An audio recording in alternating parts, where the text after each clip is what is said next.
नमस्कार, मैं हूं काजल। आप देख रहे हैं एकी न्यूज चैनल। देखते हैं आज की खास खबरें। आजम खान को लेकर उत्तर प्रदेश की सियासत में एक बार फिर हलचल तेज हो गई है। आज लखनऊ में समाजवादी पार्टी की बैठक में आजम खान नहीं पहुंचे।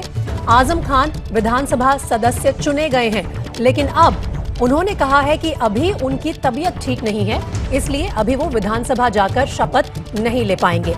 हालांकि उन्होंने कहा है कि तबीयत ठीक रही तो सदन में रहूंगा, मैं किसी से नाराज नहीं हूं। यह कहना था आजम खान का।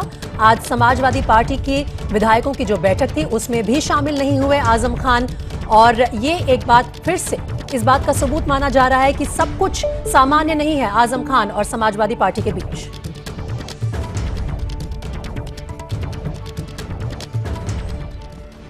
समाजवादी पार्टी के नेता और यूपी के पूर्व कद्दावर मंत्री आजम खान 2 साल बाद जेल से छूटे हैं। उन्होंने जेल से छूटते ही ज्ञानवापी विवाद और अपनों की बेरुखी से जुड़े तमाम मुद्दों पर बेबाकी से अपनी राय रखी है। परिवार ने भी मेरे साथ जेल में ईदें मनाई, मेरी बीवी ने, मेरे बेटे ने, मैंने। तो ईद तो 2 तरह की होती है। एक तो कोई खुशी का हादसा, और दूसरे रमज़ान के बाद जिन्होंने रोज़े रखे हों उनकी ईद। पिछले साल 15 रोज़ों के होते होते कोरोना हो गया था, तो ये मालूम ही नहीं रहा कि बाकी रोज़े कब गुजर गए, ईद कब गुजर गई, क्योंकि 2 महीने तो बेहोशी रहा, ये ईद भी गुजर गई। ये कैसी रात थी? गमों की रात थी। अब आपको लगता है कि सुबह हो गई है, सूरज निकल आया है? बिल्कुल नहीं, सिर्फ इतना फ़र्क हुआ है कि वहाँ बंदिश थी, यहाँ बंदिश से दीवारों से बाहर हूँ। माहौल खौफ का वहाँ भी था, और पूरे मुल्क में ही और सूबे में भी माहौल तो बहुत अच्छा नहीं है। ज्ञानवापी मस्जिद का मुद्दा चल रहा है। जो मस्जिद का वज़ू खाना था, उसमें जो मुस्लिम पक्ष का कहना है फाउंटेन का जो बेस है, लेकिन हिंदू पक्ष का दावा है कि वो शिवलिंग है और वो मिल गया है। क्या कहना चाहेंगे? देखिए, मेरी राय ये है कि आपके लिए भी और हमारे लिए भी ये सवाल क़ब्ल अज़ वक्त है। हम थोड़ा सा पीछे लौट जाएं बाबरी मस्जिद की तरफ। बाबरी मस्जिद 22/23 दिसंबर 1949 की रात की जो अगली सुबह हुई थी, तो SDM महोदय ने एक एग्जीक्यूटिव ऑर्डर पास किया था। मस्जिद खुर्क हो गई थी और 500 मीटर के एरिए में मुसलमानों के दाखिले पर पाबंदी आयद हो गई थी। उसके बाद तकरीबन 4 दहाइयाँ गुजरी जुडिशल प्रोसेस में, छोटी अदालत से लेकर सुप्रीम कोर्ट तक के फैसले में। लेकिन इसमें छोटी अदालत से सुप्रीम कोर्ट तक सिर्फ 4-6 दिन का फासला रहा है। तो दोनों के प्रोसीजर में ज़मीन आसमान का फ़र्क है, क्योंकि छोटी अदालत से लेकर आखिरी अदालत तक मुकदमा ज़ेर बहस और ज़ेर समाअत है। लिहाजा हमें और उन तमाम लोगों को जो कानून में यकीन रखते हों, उन्हें फैसले का इंतज़ार करना चाहिए। मुसलमानों को किसी एक ख़ास पार्टी को रोकने की रेस में शामिल नहीं होना चाहिए? नहीं, हमें अपनी बात वहाँ तक पहुँचानी तो चाहिए जिन लोगों को सुनना पड़ेगा। क्या लगता है आपको कि ये जो इस बार आप पर इतने बहुत से मुकदमे हुए, इतनी लंबी आपको कुर्बानी देनी पड़ी, क्या वजह है? 20 दिन के अंदर मैं पहले नंबर का माफिया हो गया। पहले नंबर पर मेरा नाम था, दूसरे नंबर पर मुख्तार अंसारी का नाम था, तीसरे नंबर पर अतीक अहमद का नाम था। 20 दिन में। तो इस माफिया से आप क्या उम्मीद करते हैं? आपको लगता है कि जिस तरह से सर सैयद अहमद ख़ान को लोगों के मुकाबले आए लोगों ने जिस तरह से उनके साथ गलत व्यवहार किया था, आपने भी क्योंकि एक एजुकेशनल इंस्टीट्यूट यूनिवर्सिटी खड़ी की है, इसी वजह से इस समाज ने आपके साथ इस तरह से किया। उनके साथ लोगों ने भी किया, कुछ उलमा ने भी किया, लेकिन उन्हें सर का खिताब मिला था अंग्रेज़ हुकूमत से, खान बहादुर का लक़ब मिला था। वो हुकूमत से बहुत करीब थे।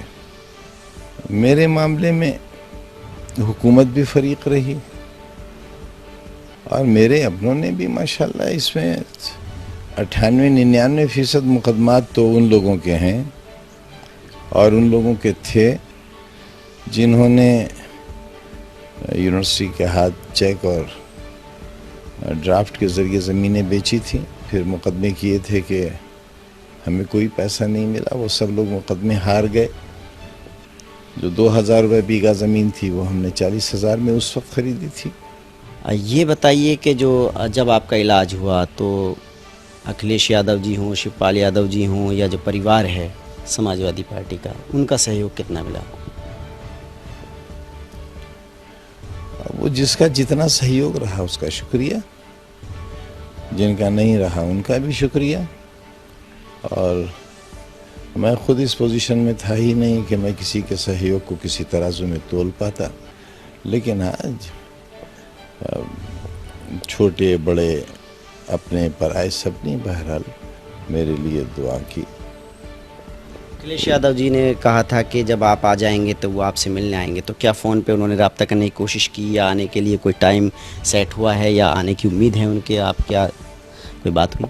आप कब कहा? ये आपकी इत्तला में ज़्यादा होगा, मेरी इत्तला में तो नहीं। मीडिया ने उनसे पूछा था जब आप जेल में थे कि सब लोग जा रहे हैं, आप क्यों नहीं जा रहे? तो उन्होंने कहा कि आज़म साहब जब आ जाएंगे तो मैं उनसे मिलने ज़रूर जाऊँगा। अगर वो आते हैं तो आप लोग इस्तकबाल करेंगे?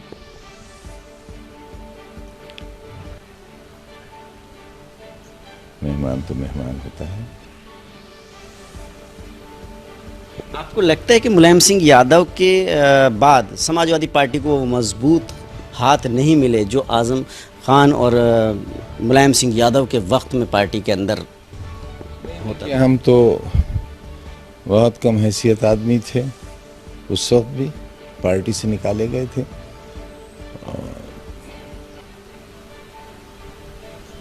उस वक्त भी पार्टी से निकाले गए थे और हमारे सामने कोई ऑप्शन नहीं था, क्योंकि वो अच्छे लोग, बहुत अच्छे थे। मुलायम सिंह जी अच्छे थे और हमारे सामने एक मकसद था ज़िंदगी का, और वो उन लोगों के लिए था जो बहुत डाउन ट्रॉडन क्लास है, कमज़ोर दबे हुए लोग। उनके हाथ में कलम देना चाहते थे और उस कलम को हासिल करने के लिए हम अपने बड़ों के जूते सीधे करते थे। हमें करना भी चाहिए। किस पर ज़्यादा वक्त देंगे आप? किस तरफ आपकी तवज्जो ज़्यादा रहेगी, सियासत पर या तालीम पर? जो तरीक़ा रहा था, मैंने एक वक्त में वजारत भी चलाई, तालीमी मिशन भी चलाया, उत्तर प्रदेश के मसाइल भी जो मेरे अपने विभागों के थे उनको हल किया। मैं बहुत कम सलाहियत आदमी नहीं हूँ, गरीब हूँ, गली में रहता हूँ, छोटा सा घर है, ईडी की जांच चल रही है और मुझसे ये पूछा गया है कि विदेशों में मेरे कितने होटल हैं, कितनी कोठियाँ हैं, कितने मुल्कों में मेरी बैंक बैलेंसेस हैं। ये मुझसे जेल में कोरोना के भयानक बीमारी के दौरान, जबकि मुझसे बैठा भी नहीं जाता था, तब 8-8 घंटे तक मेरा इंटरोगेशन होता था। तो उस वक्त मैंने कहा था कि जहाँ भी दुनिया में कहीं कुछ है तो वो आप ले लीजिए। मेरे तो 2 अकाउंट हैं, एक पार्लियामेंट की सैलरी का अकाउंट है और एक यूपी विधानसभा की सैलरी का अकाउंट है, उसके अलावा तो कोई है नहीं। लेकिन आपके इन सवालात से मुझे तकलीफ़ कम और शर्म ज़्यादा आ रही है कि मैं कहाँ पैदा हो गया। बहुजन समाज पार्टी की नेता ने आपके साथ हमदर्दी जताई है, ट्वीट किया है, क्या कहना चाहेंगे? शुक्रिया अदा करना चाहेंगे उनका?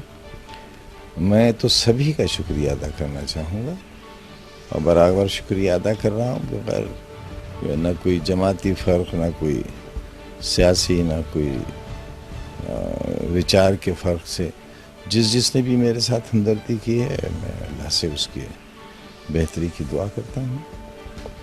MIM के नेता हैं असदुद्दीन ओवैसी, उन्होंने आपके लिए दुआ की, मिलने के लिए उन्होंने लेटर वगैरह भी सुना है जेल भिजवाया था, क्या कहना चाहेंगे? मैं अब जेल से तो निकल आया हूँ, लेकिन लेटर अभी तक नहीं मिला है मुझे।